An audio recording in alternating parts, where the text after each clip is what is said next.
just for anybody listening, if you are struggling or if you're having a hard time, just know that you're not alone. And the sooner we get help, we know, all the research shows that the sooner we get help, the better. So make that first step. I promise it's not as scary as it may feel. Hello, this is Dr. Ned Hallowell for Distraction. Today we have a very interesting topic that we've really never gotten into before, namely, what is it like for the person on the other side of the dialogue in mental health? What is it like for the practitioner? What is it like for me, for example, being a psychiatrist? I'm now 68 years old, and I've been certified to call myself a psychiatrist. Well, I was board certified in 1983, so you do the math, however long that is. I have been able to call myself a doctor since I graduated from medical school in 1978, so that's 40 years. But those are credentials and certifications. People call me doctor, and that stirs up certain feelings in them and causes them to trust me in certain ways. But what are the feelings it stirs up in me?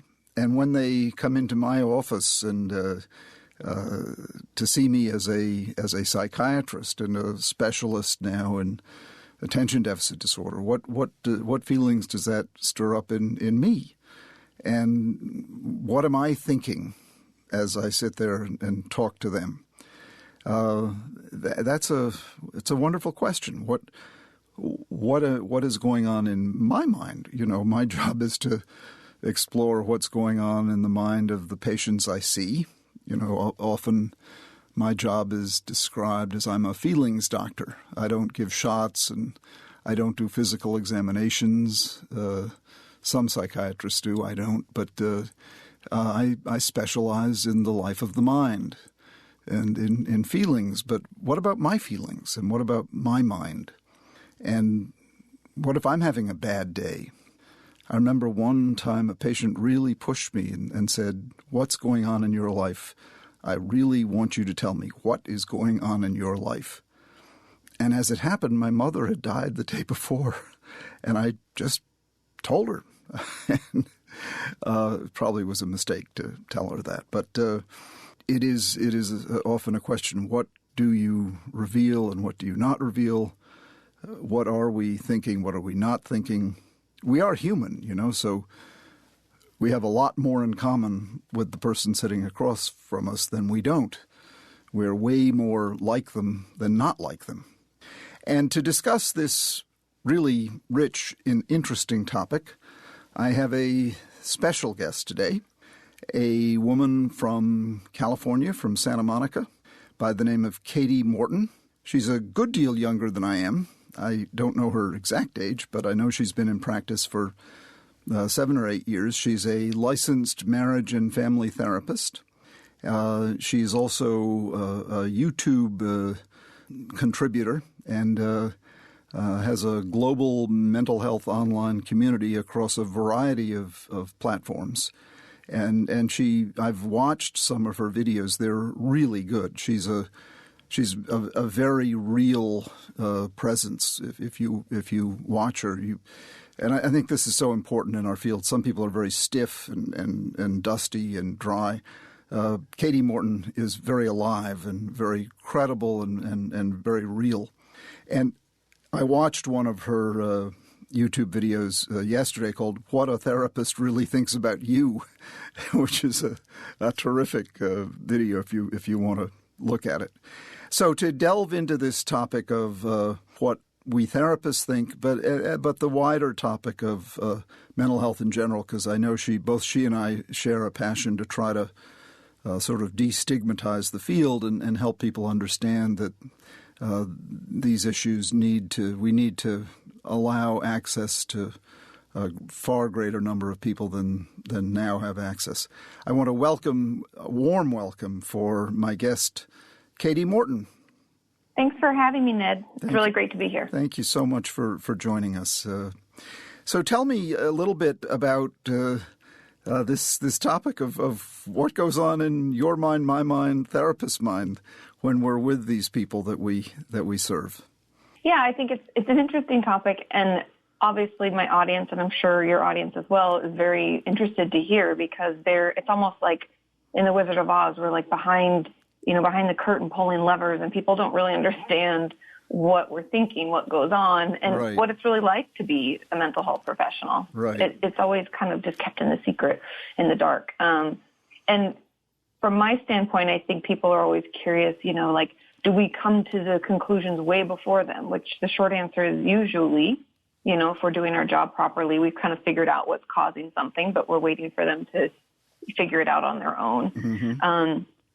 And I think a lot of people worry about judgment and understanding that therapy is a judge-free zone, but we are human. I like the fact that you mentioned, we are human. We're more like them than not like them. Mm-hmm. And I think that's what makes therapy and any, mental health profession so helpful, is because we're there too. We all suffer from the human condition. We can all understand what it's like to feel hopeless or, to struggle in life. And I think that's what really makes it work, Mm-hmm. So we're trying to join them, but at the same time, we are kind of one step ahead of them, because we're not in their situation. We're empathizing, but we don't have the blinders on that they have on. Exactly. It's a different perspective. And like I always tell people, even like my friends and family, because I've been in therapy myself off and on for years since I was a teenager. Mm-hmm. And the thing that we can never do for ourselves, like a lot of my friends will be like, well, can't you just therapize yourself? I mean, you went to school, you could figure it out. And I'm like, that's not how it works. I can't not see things from my perspective. I have all these, experiences and beliefs and things that have happened that I have judgment about because it's me. Mm-hmm. But a therapist is removed from that and is able to see things maybe I don't, because they don't have the glasses that I have on from all my experience, Mm-hmm. And so I think that's what makes it really powerful. And I think that's why we do come to conclusions more quickly than our patients often, because I'm not bogged down by, well, what if, and maybe that person thinks this, and, but that time, I can just see it for what it is, because I'm hearing from them in their experience, and it's sometimes just a much clearer picture. Mm-hmm. And the insights we do have, if you want to call them answers or solutions, the timing and the trust that we have to develop matters a lot before we would want to give them, don't you think? Oh, completely. I mean, imagine if someone in regular life came up to you and said, you know what? You're doing this wrong and this wrong. And if you just told them sorry, everything would be better. Like that we'd be like, who the hell are you? Right. How dare you?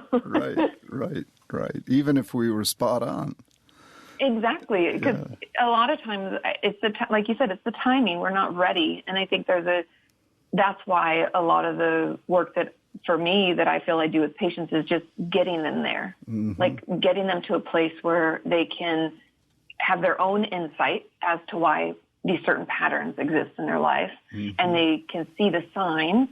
And as they can do it in like something that maybe isn't as emotionally charged, so they don't feel as vulnerable in one situation, can sometimes then help them see the other situations. But we have to give them the time to get there. Now, you told me before we started this interview, you work with a group of people that a lot of therapists find particularly difficult to work with. They have what's called borderline personality disorder. What do you find, how do you find yourself able to work with that group of people? It all started, the reason I even ended up being, a certified DBT person is because tell them what DBT means. Dialectical behavior therapy. It's essentially cognitive behavioral therapy, which people are very, more aware of, I guess, but with a little bit of a twist of mindfulness, helping people regulate emotions and better manage all the sensations we feel as people. Essentially, I think all of us could benefit from DBT, truthfully. But I got trained in DBT back when I was still in grad school. And it was because I worked in an eating disorder treatment center for many years. And part of, their process was after you became licensed, you learned the DBT portion and you were able to run the groups. And so I really found it to be it's just a really helpful style of therapy. And I think even in the mental health profession, we talk about stigma, right? We talk about people worrying about mental health and having a conversation out loud and what that might say about them. BPD, borderline personality disorder, even has its own stigma within mental health professionals. Yes. Like you said, a lot of people are worried to work with them. But I think with proper boundaries, people can flourish. And I think a lot of my patients who have borderline personality disorder is really born out of trauma and repeated trauma, especially. And I think the more we can seek to understand why they feel, I call them emotional burn victims. I forget where I read that. It's not something that I came up with myself, but I think that helps people understand how intensely they feel everything. Is once we can understand that and have a little empathy for their situation, then I think they can truly grow. And the important thing as a professional is the boundary component, because attachment, feeling really attached and struggling to let people in and wanting to get people away is one of their greatest struggles. But if we uphold steady boundaries, they can flourish. Now, since we're talking about our own feelings, what's the reward for you in working with an emotional burn victim? In other words, someone who's so tentative about letting you in and so needing to have boundaries really respected. I think it's the rewarding part is that they've never felt empowered, and being able to give them tools that can create that there's like no words for it. And it obviously takes a lot of commitment from them as well as, me, but having someone who never thought they had power in their life or the ability to control anything, always felt like everything was completely out of their control. There are no words. It's why I do what I do. But unlike a burn victim, people with borderline personality, if you make a mistake and if you trip up over one of those boundaries, they're liable to attempt suicide, or they're liable to attack you with really hideous rage.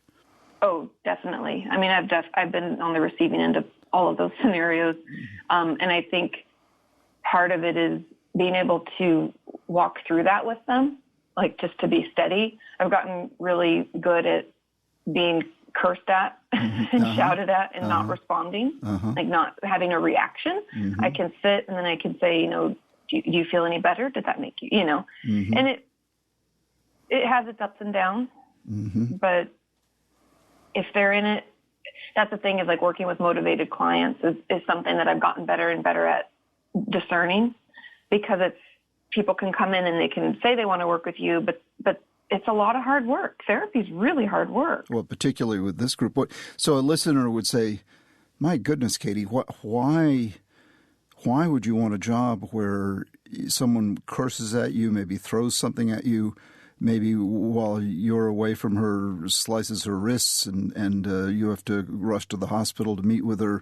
Why do you want that for a job when you could be seeing a nice, stable client who wants to, simply tell you about her hard day at work? I think I don't know. I didn't think that I would end up working with that type of patient, to be honest. I thought I wanted to work with kids originally in schools. But I think that everybody hurts and everybody needs support. And I obviously have to balance my own self-care, and I don't only see those types of patients. Right. I have a wide variety of people that I see. Right. But if not me, who? And if I can do it, it doesn't harm me in my personal life. That's why I'm also in my own therapy. I feel like if I feel able and I find it so rewarding, then maybe it's what I'm supposed to do. Well, I mean, my hat goes off to you. I can't tell you how much I respect what you do, because this is the population that really needs someone like you. And how about your own self-care? How important is it for you to take care of making sure your own needs get met? Oh, it's vital to our jobs in general. And that's something that a lot of my colleagues, we talk about almost the joke that sometimes therapists and, other mental health professionals, we're the worst at taking care of ourselves. Yes. We won't take time. I even have a psychiatrist friend of mine who he didn't take vacation for 3 years.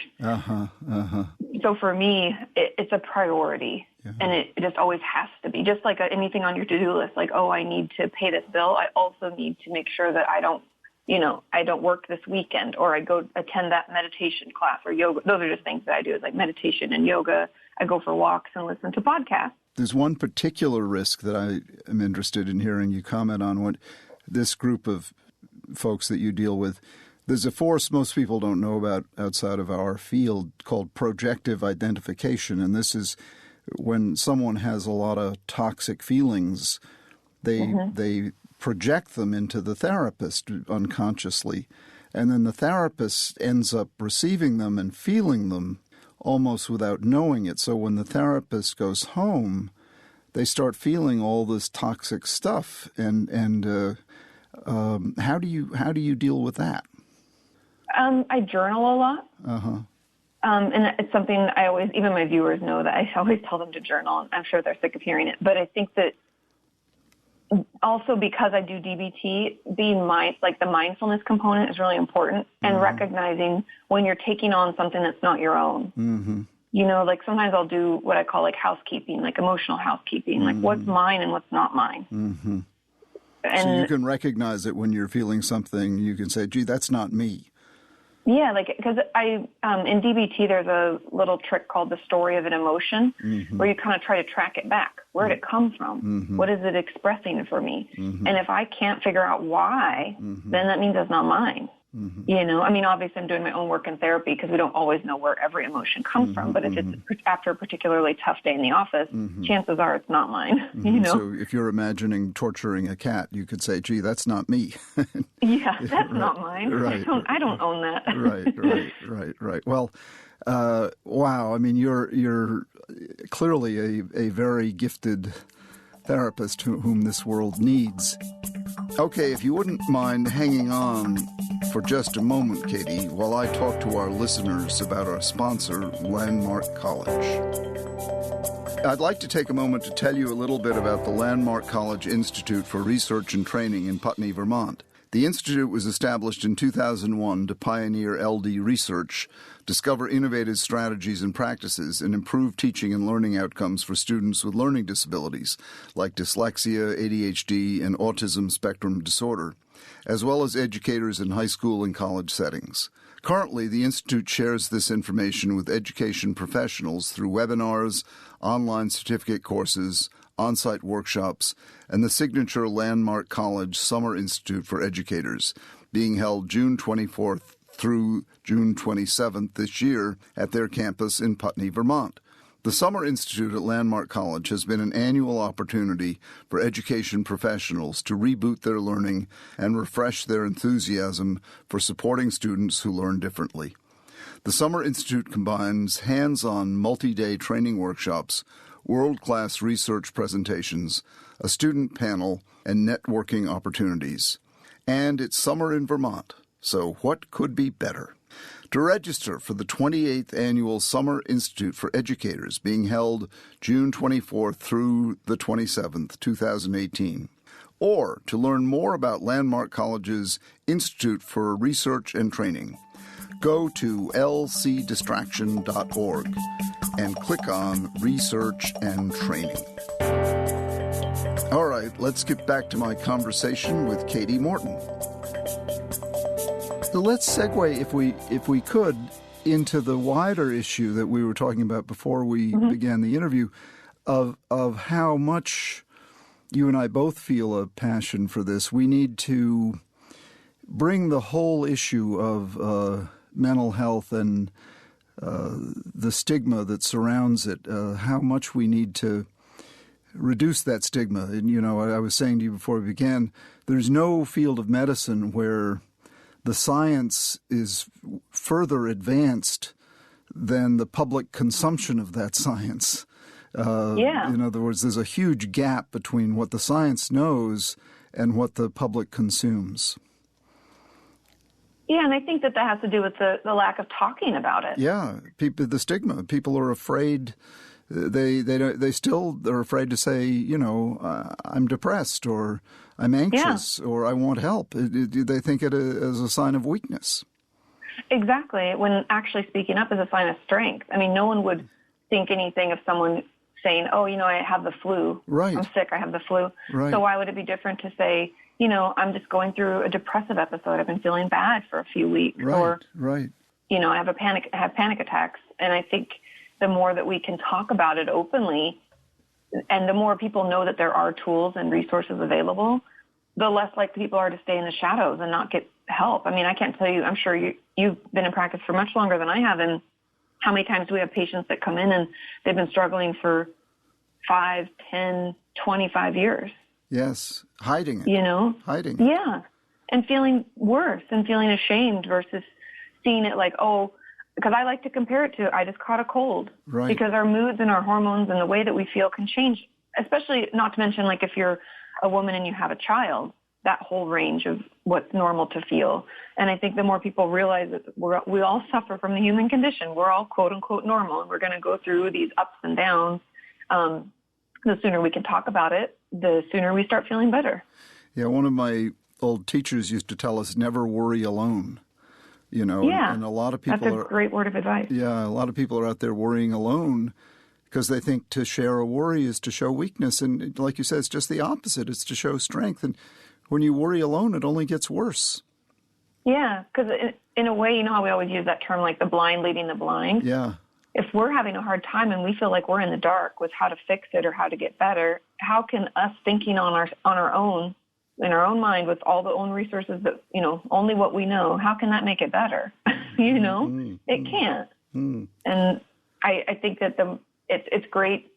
Like, that's why I love the digital space. That's why I'm on YouTube and every, Twitter and everywhere. Yeah. Is because it gives a medium to communicate with people who maybe wouldn't know how to reach out otherwise. I get messages all the time from people saying that they grew up knowing something was different about them, and never got treated for their bipolar disorder, let's say. And now they're 56 and they want to take control back and they want to, empower themselves. They want to use tools. They want to get better. And the more we can affect people positively like that, the better off we all will be. It's for sure someone's listening to this podcast right now who either has or knows someone who has a treatable condition in the field of mental health who's not getting help. Definitely. Do you know that 90% of people with a substance use disorder get no help?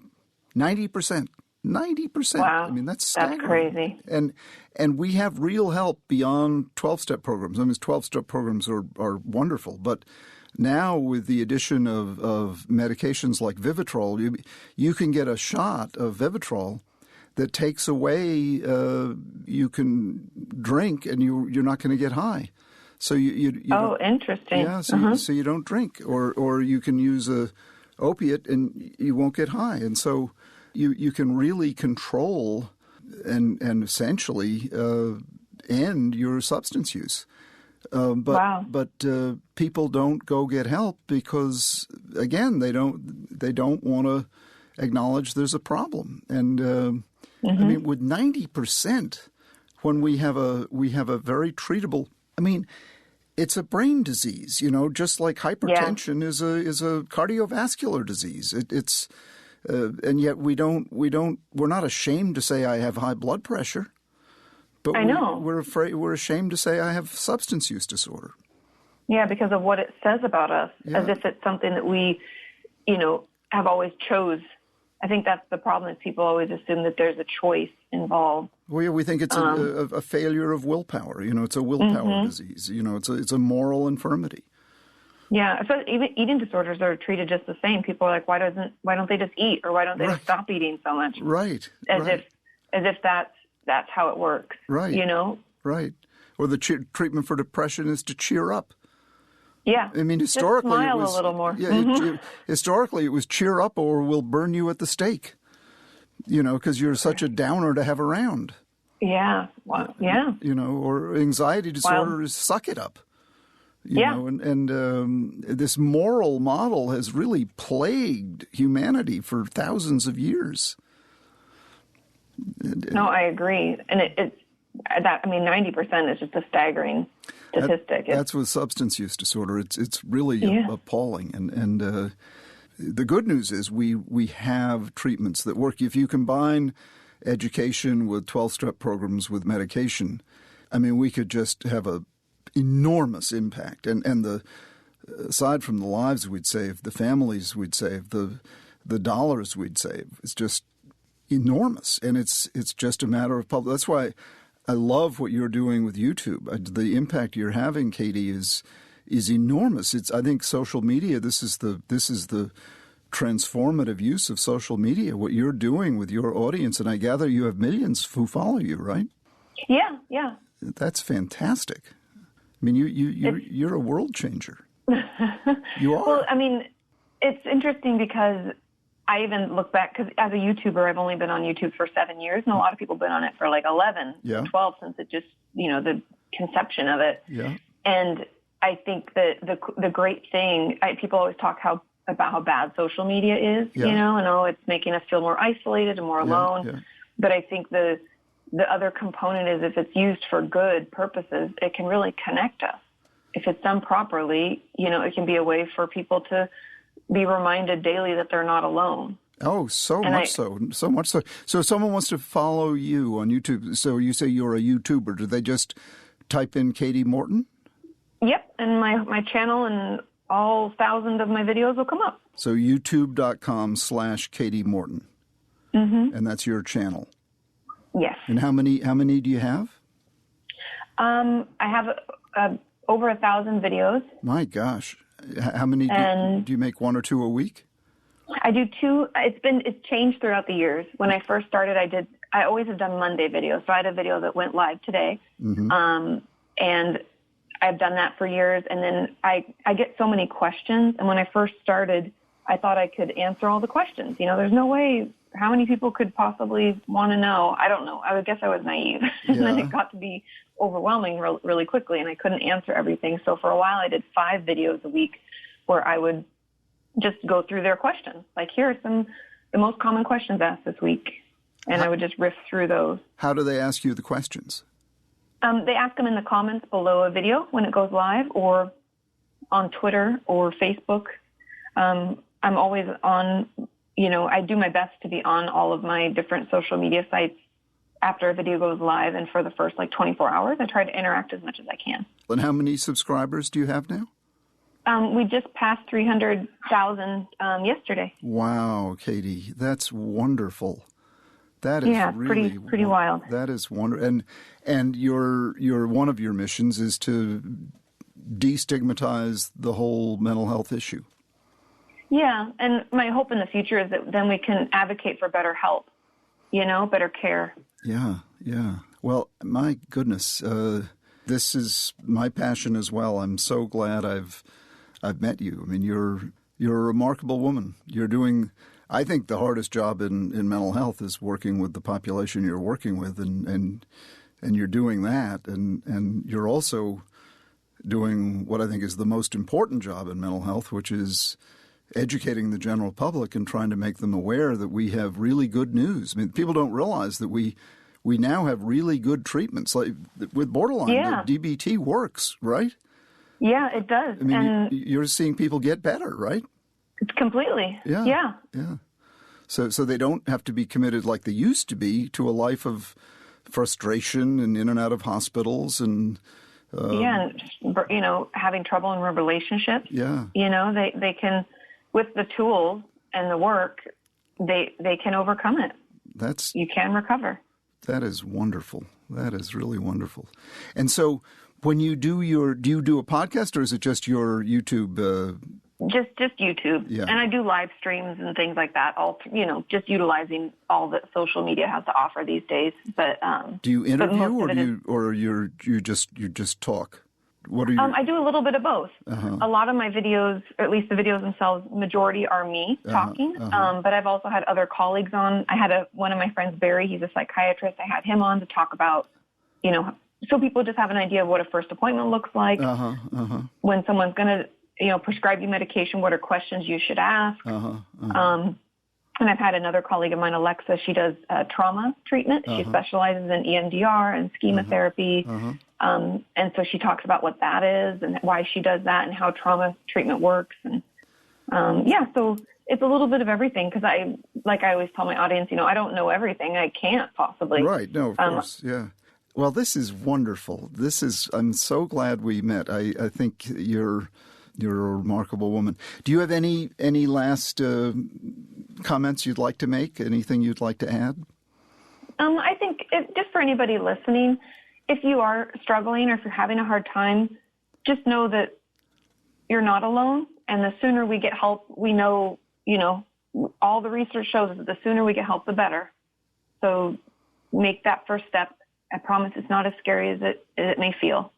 It really isn't. Never worry alone, and that first step could just be to go to Kati's YouTube. You don't have to necessarily see a person. You could start with YouTube and get help there, and begin with that kind of a connection. But just to gain some understanding and connection with others. Yeah. Just don't worry alone. Bad things happen. Yeah, I like that. Yeah, when you're alone. Well, Kati Morton, Kati Morton, you're a tremendous resource. Thank you so much for joining me today. Yeah, thank you so much for having me. Okay, I love what you do. Thank you. Take care. Okay, bye, Ned.